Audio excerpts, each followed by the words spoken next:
بلدي مش بلدنا، بلدي ليها اصحاب، وكويس قوي ان هم سايبيننا عايشين فيها وساكتين. نخرس بقى بدل ما يرحلونا. بكره سواد يا جوده.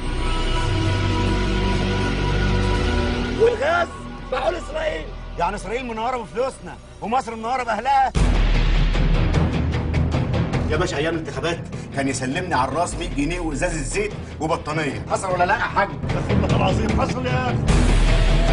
استحمل، احنا في مرحله انتقاليه. لا انت حرام يا حامد. مظاهرة ايه وهباب ايه؟ يبقى نوقفها بالقانون. يعني سعادتك الكلام ده بيحصل في مجلس الشعب وبنقول ماشي، تسقط الحكومه، حجمك قدام حجم الشعب يبقى ايه؟ انا يا دوب نمله. المظاهره لازم تكون مفاجاه. كده بقى هقول لك انتوا مثيرين للشغف. البلد كلها بتتباع، الناس بتتباع، القنا بيتباع. هقول له على اللي بيحصل فينا كله. لازم اقول له. فداك يا مصر. اللي بيحصل ده غضب من ربنا. اخفى عليك يا مصريين. الا الدستور يا باشا. يا دوب نمله. نمله اتخلقت عشان اي حد معدي يدوس عليها برجليه في عصا.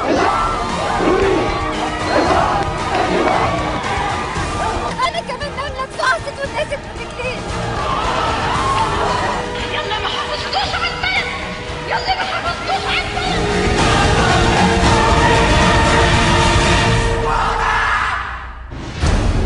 انا النمله الاولى المصري. انت عارف عدد الشعب ده قد ايه؟ حد يقدر يعد شعر يا باشا؟ حد يعرف يعد شعر راسه؟